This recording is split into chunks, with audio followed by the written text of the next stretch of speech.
ಅವತ್ತು ಸ್ವಲ್ಪ ಹಲಸಿನ ಹಣ್ಣು ಬೀಜ ಸಿಕ್ಕಿತ್ತು, ಅದರಿಂದ ಒಂದು ಚಿಕ್ಕದಾಗಿ ಒಂದು ಗ್ರೇವಿ ಮಾಡೋಣ ಅಂತ ಅಂದ್ಕೊಂಡಿದ್ದೀನಿ. ಅದಕ್ಕೆ ಬೆಳಗ್ಗೆನೆ ಎಲ್ಲ ಕ್ಲೀನ್ ಮಾಡಿ ಇಟ್ಕೊಂಡಿದ್ದೆ. ಫಸ್ಟೇ ನಾವು ಬೇರೆದು ಸಿಪ್ಪೆಲ್ಲ ತೆಗೆದ್ಬಿಟ್ಟು ನೋಡಿ, ಈ ಥರ ನೀರಿಗೆ ನೆನೆಗೆ ಹಾಕ್ಬಿಟ್ರೆ ಬೇಗನೆ ಬಿಡಿಸ್ಬಿಡ್ತದೆ ನೋಡಿ. ಅದು ಸ್ವಲ್ಪ ಬಾಕಿ ಆಗಿದೆ, ತುಂಬ ಕ್ಲೀನ್ ಮಾಡ್ಲಿಕ್ಕೆ ಆಗಲಿಲ್ಲ. ಯಾವ ರೀತಿ ಮಾಡೋದು ಅಂತ ನೋಡ್ಕೊಂಡ್ಬೇಡ. ನಾನು ಈಗ ಒಂದು ಕುಕ್ಕರ್ ತಗೊಂಡಿದ್ದೀನಿ. ಅದಕ್ಕೆ ಇವಾಗ ಇದನ್ನೆಲ್ಲ ಹಾಕೊಳ್ಳೋಣ. ಸ್ವಲ್ಪ ಎಷ್ಟು ನೀರು ಬೇಕು ಅಷ್ಟು ನೀರನ್ನ ಹಾಕಿ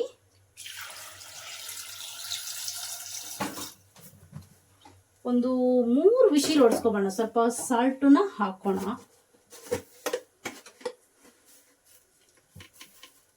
ಸ್ವಲ್ಪ ಸಾಲ್ಟ್ ಕೂಡ ಹಾಕಿರ್ತೀನಿ, ಮತ್ತೆ ಬೇಕಾದ್ರೆ ಹಾಕೊಂಡ್ರೆ ಆಯ್ತು. ಈಗ ಕುಕ್ಕರ್ ಮುಚ್ಚಳ ಮುಚ್ಚಿ ಒಂದು 3 ವಿಶಿಲ್ ಹೊಡ್ಸ್ಕೊಂಬೋಣ. ಒಂದು ಡೇಕ್ಷ ಇಟ್ಕೊಂಡಿದ್ದೀನಿ, ಅದಕ್ಕೆ ಎಷ್ಟು ಬೇಕು ಎಣ್ಣೆ ಅಷ್ಟು ನಾನು ಇವಾಗ ಒಂದು 2 ಸ್ಪೂನ್ ಅಷ್ಟು ಎಣ್ಣೆ ಹಾಕ್ಕೊಳ್ತಾ ಇದ್ದೀನಿ. ನಾನು ಸ್ವಲ್ಪ ಯಾವಾಗಲೂ ಎಣ್ಣೆ ಜಾಸ್ತಿ ಹಾಕೋದು, ನೀವು ಸ್ವಲ್ಪ ನೋಡಿ ಹಾಕೊಳ್ಳಿ. ಎಣ್ಣೆ ಹಾಗೆ ಕಾಯಿಲಿ. ನಾನು 2 ಈರುಳ್ಳಿನ ಕಟ್ ಮಾಡಿ ಇಟ್ಕೊಂಡಿದ್ದೀನಿ, ಅದನ್ನು ಇದಕ್ಕೆ ಹಾಕೊಳ್ತಾ ಇದ್ದೀನಿ. ಈರುಳ್ಳಿ ಫ್ರೈ ಆಗಿದೆ. ಇವಾಗ ಸ್ವಲ್ಪ ಜಿಂಜರ್ ಗಾರ್ಲಿಕ್ ಪೇಸ್ಟ್ನ ಹಾಕೊಳ್ಳೋಣ. ಸ್ವಲ್ಪ ಹಾಕಿದ್ರೆ 1 ಟೀ ಸ್ಪೂನ್ ಅಷ್ಟು ಹಾಕಿದ್ದೀನಿ.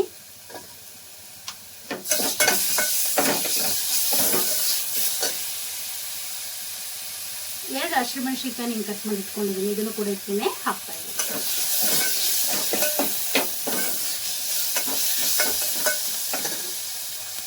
ಸ್ವಲ್ಪ ಟರ್ಮರಿಕ್ ಕೂಡ ನಾನು ಹಾಕೊಳ್ತಾ ಇದ್ದೀನಿ.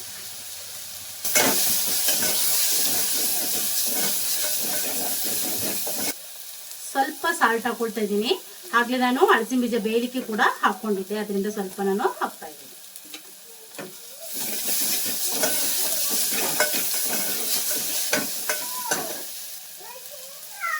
ಒಂದು 3 ದೊಡ್ಡ ಟೊಮೆಟೊ ನಾನು ಕಟ್ ಮಾಡಿ ಇಟ್ಕೊಂಡಿದ್ದೆ, ಅದನ್ನ ನಾನು ಪೇಸ್ಟ್ ಮಾಡ್ಕೊಂಡಿದ್ದೀನಿ. ಅದನ್ನ ನಾನು ಇದಕ್ಕೆ ಹಾಕ್ತೀನಿ. ಒಂದು 3 ದೊಡ್ಡ ಟೊಮೆಟೊ ಹಾಕೊಂಡಿದ್ದೆ. ಅದು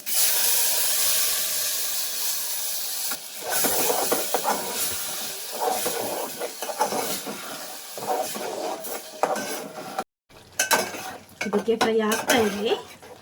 ಟೊಮೆಟೊ ಹಾಕಿದ್ರು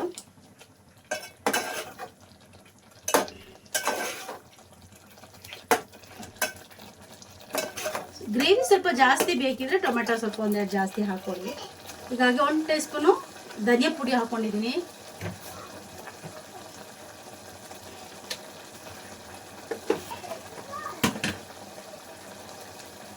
ಒಂದು ಟೀ ಸ್ಪೂನ್ ಚಿಲ್ಲಿ ಪೌಡರ್ ಕೂಡ ನಾನು ಹಾಕೊಳ್ತಾ ಇದ್ದೀನಿ.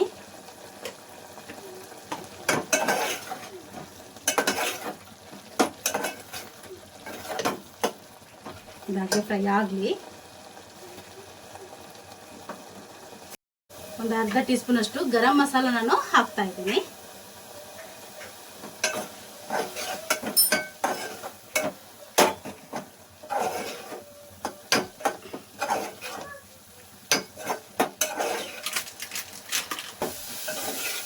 ಇಷ್ಟು ಫ್ರೈ ಆಗಿದೆ ನೋಡಿ, ಇಷ್ಟು ಫ್ರೈ ಆಗಿದೆ.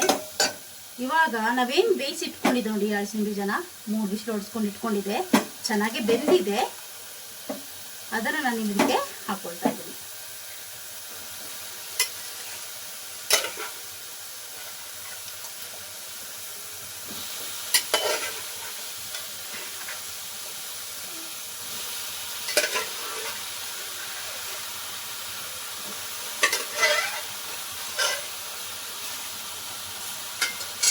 ಇದಕ್ಕೆ ಹಾಕೊಂಡು ಸ್ವಲ್ಪ ಮಿಕ್ಸ್ ಮಾಡ್ಕೊಳ್ಳೋಣ.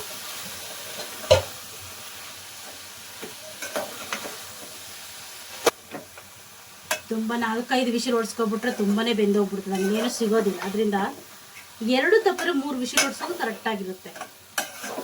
ನಾನು 3 ವಿಶಿಲ್ ಹೊಡ್ಸಿದ್ಕೆ ಇಷ್ಟು ಬೆಂದೋಗ್ಬಿಟ್ಟಿದೆ.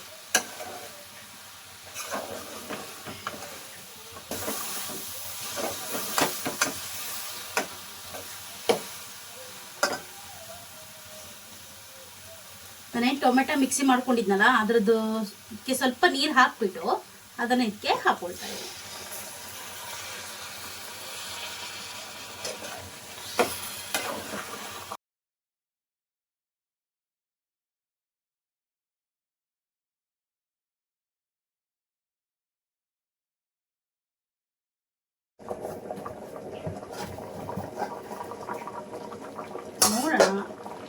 ನೋಡಿ ಆಗ್ತಾ ಇದೆ, ಕುದೀತಾ ಇದೆ. ಆಲ್ಮೋಸ್ಟ್ ಸೇಮ್ ಆಗಿದೆ. ಇದು ಇನ್ನು ಆಫ್ ಮಾಡ್ಕೊಳ್ಳೋಣ. ನೋಡಿ ಇಷ್ಟು ಗ್ರೇವಿ ಸಾಕು, ಯಾಕೆಂದರೆ ನಿಮಗೆ ಅನ್ನಕ್ಕೆ ಚಪಾತಿಗೆ ಎಲ್ಲ ತಿನ್ನೋದಕ್ಕೆ ಕರೆಕ್ಟಾಗಿರುತ್ತೆ.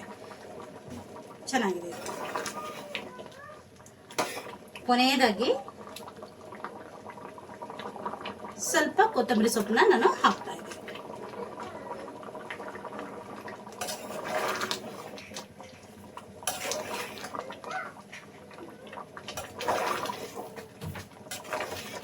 ನೋಡಿ ರೆಡಿಯಾಗಿದೆ. ಹಸಿಬೀಜ ಗ್ರೇವಿ ರೆಡಿ.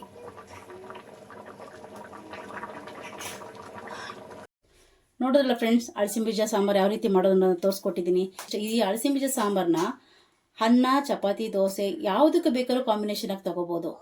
ಈ ವಿಡಿಯೋ ಇಷ್ಟ ಆಗಿದ್ರೆ ಪ್ಲೀಸ್ ನಿಮ್ಮ ಫ್ಯಾಮಿಲಿ ಫ್ರೆಂಡ್ಸ್ ಕೂಡ ಶೇರ್ ಮಾಡಿ. Thank you. See all next video.